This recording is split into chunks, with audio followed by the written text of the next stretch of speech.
Hello സുഹൃത്തുക്കളെ, നമ്മുടെ ടോമി ചേട്ടൻ്റെ കൃഷിയിടത്തിലേക്കുള്ള വളത്തിൻ്റെ ചാക്ക് കെട്ടാണ് ഇരിക്കണേ. അപ്പോൾ ആള് ഇത് കോഴിക്കാട്ടാണ്. ഒരു ചാക്ക് എടുത്തിട്ട് നടക്കാണ്. അതേ ആളുടെ കുടിക്കാനുള്ള വെള്ളം ഞാൻ കൈപ്പിടിച്ച് പിന്നിക്കോളാം. വാ നടക്ക്.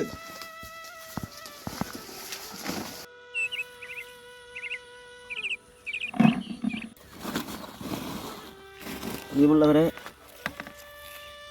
ഈ പറമ്പിൽ ആ പറഞ്ഞമാലിൽ പോത്തുകളുടെ ചാണം ആണ് ഈ ബക്കറ്റിൽ വാരിയെടുത്തതാണ് ഇന്നത്തെ.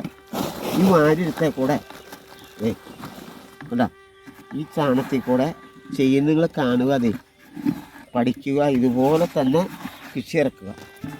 നേരത്തെ കോഴിക്കാട്ടത്ത് ഇത് എൻ്റെ വീട്ടിലെ അടുപ്പ് വെണ്ണൂറാണ്. കണ്ട എൻ്റെ വീട്ടിലെ അടുപ്പ് വെണ്ണൂറ് കണ്ടാ. ഈ അടുപ്പ് വെണ്ണൂറിൽ കൂടെ ഈ ചാണം മറക്കുന്നു. എന്താ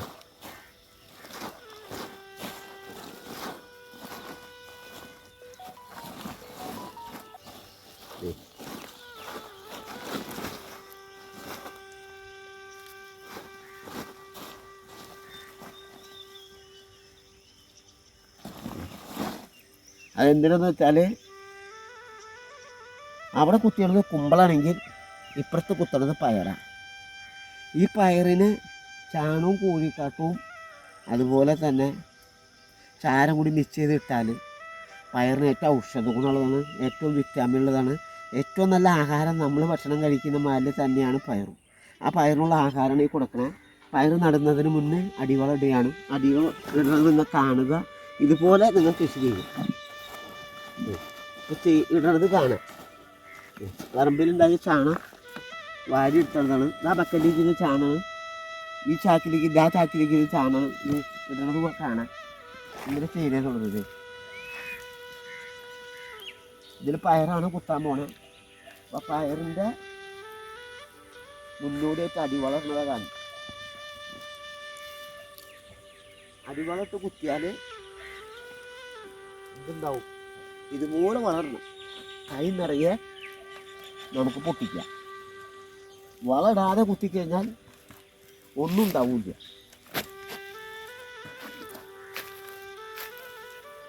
എന്താ ഈ കോഴിക്കാട്ടത്തിൻ്റെ മേലെയാണ് ഇത് ഇടണ.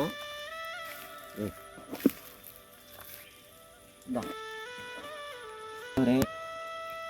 അടിയിൽ കോഴിക്കാട്ടവും മുകളിൽ ചാണപ്പൊടിയും ഇട്ടു വാരത്തിൽ അടിവളമായിട്ട് ഇനി ഇത് മൂടാനാ പോണേ. മൂടിയതിൻ്റെ മേലെ കൂടെ കുരുങ്ങും. പാടത്തെ ആള് ഞാൻ നേരത്തെ പറഞ്ഞു കൊള്ളിവാരം തട്ടി കാണുന്നത്. ഇത് കാണാൻ ഇതുപോലെ നിങ്ങൾ കണ്ട് ചെയ്യുക. അടിവളം ഇട്ടെങ്കിലേ എന്ത് സാധനങ്ങളും കായ്കനികളും ഉണ്ടാവുള്ളൂ. പുല്ലൊക്കെ കളഞ്ഞ് സ്ഥലം വൃത്തിയാക്കി സ്വരൂപിച്ചതിന് ശേഷമേ കൃഷി ഇറക്കാവൂ. അല്ലാതെ പുല്ല് കൊണ്ട് കൃഷി ഇറക്കിയിട്ട് ഉണ്ടായില്ല എന്ന് പറഞ്ഞു കഴിഞ്ഞാൽ ഒന്നും കൃഷിക്കാരന് ചോദിച്ചല്ല, കൃഷിക്കാരന് പറയാൻ പറ്റിയ പണിയല്ല. ഒരു കൊച്ചുകുട്ടിയെ എങ്ങനെ മാതാപിതാക്കളെ എങ്ങനെ താലോലിക്കുന്നുവോ അതുപോലെ ആയിരിക്കണം കൃഷി. അല്ലാത്തവൻ കൃഷി ചെയ്തിട്ട് കാര്യമില്ല. ഞാൻ നേരത്തെ നിങ്ങളോട് രാവിലെ പറഞ്ഞു, ഇപ്പോൾ 12 മണി കഴിഞ്ഞു. ഇന്ന് വെയിലത്തിന് കുറവായതുകൊണ്ട് അതിരാവിലെ 6:30 ഞാനിവിടെ വന്നു. ഇവിടെ നിന്ന് അങ്ങോട്ട് കാണുന്ന സ്ഥലം ഇത്ര സ്ഥലവും കള കഴിഞ്ഞു. ഇനി ഞാൻ കുരു കുത്തിയതിന് ശേഷമേ വീട്ടിലേക്ക് പോകുള്ളൂ. എന്താ വെച്ചാൽ വിഷം അടുത്ത് വരികയാണ്. പാവങ്ങൾക്ക് കൈനീട്ടം കൊടുക്കണം. പക്ഷെ ഉണ്ടായി കൊടുക്കാം. അല്ലെങ്കിൽ വീട്ടിൽ വേറെ കൃഷിയുണ്ട്. അപ്പോൾ ഉണ്ടാവുന്ന കണക്ക് കൂട്ടിയിട്ടാണ്. ഇത് പയർ കുത്താനുള്ള പരിപാടിയാണ്. അപ്പുറത്തേൽ കുമ്പളാണ്. കുമ്പള വിത്ത് കൂടിയുണ്ട്, കാട്ടിത്തരാം. പയർ വിത്ത് മുളപ്പിച്ച് കൊടുക്കുന്നുണ്ട്, അത് കാട്ടിത്തരാം. അപ്പുറത്തേൽ മത്തയാണ്, ചീരി, അതും കാട്ടിത്തരാം. ഇത് കാണാൻ ഇതുപോലെ നിങ്ങൾ ഓരോരുത്തരും കണ്ടുപിടിക്കുക, കൃഷി ചെയ്യുക.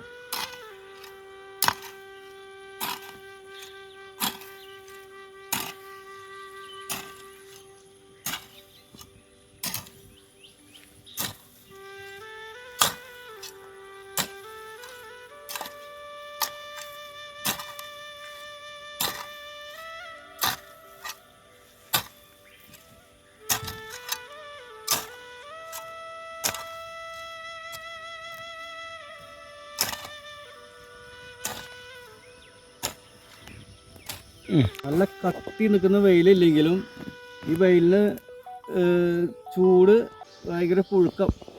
ആ പുഴുക്കത്തിൽ ഇപ്പോൾ സമയമാണ് 12 മണിയായി. ഈ 12 മണിയായിട്ടും ടോമി ചേട്ടൻ ഈ പറമ്പിൽ നിന്നൊന്നും കയറിയിട്ടൊന്നുമില്ല.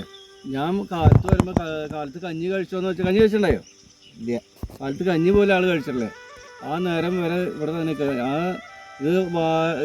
ഇത് മാടണ വരെ മാടുന്നതും ഇതൊക്കെ കണ്ടുകൊണ്ട് ഞാൻ നിൽക്കുന്നുണ്ട്. ഇതിപ്പോൾ ഇതേ വിത്ത് ഇടാൻ പോവാണ്. അപ്പോൾ ഇത്രയ്ക്കും റിസ്ക് എടുത്ത് ആൾ ഇത്രയ്ക്ക് സ്നേഹിക്കണം ഈ കൃഷീനെ. അപ്പോൾ നിങ്ങൾ ആൾ കാണിച്ചു തരുന്ന വെച്ചാൽ നമുക്ക് നമ്മുടെ വീടിൻ്റെ പുറത്ത് ചെറിയൊരു കുഞ്ഞ് ഏരിയ ഉള്ളെങ്കിൽ അവിടെ 2 പാവലോ അല്ലെങ്കിൽ ഇങ്ങനത്തെ മത്തയൊക്കെ ഇടാൻ വേണ്ടിയിട്ടാണ് ഈ ടോമി ചേട്ടൻ എന്നോട് പറഞ്ഞു തരുന്നത്. അപ്പോൾ ഞാനിത് എനിക്ക് പറഞ്ഞു തരുന്ന അറിവ് അതെൻ്റെ പ്രേക്ഷകർക്ക് ഞാൻ കാണിച്ചു തരണം. അപ്പോൾ ടോമി ചേട്ടൻ ഇതാ വിത്ത് ഈ നമ്മുടെ വിഷുവിനുള്ള വിത്താണ് ഇപ്പോൾ ഇറക്കാൻ പോകുന്നത്.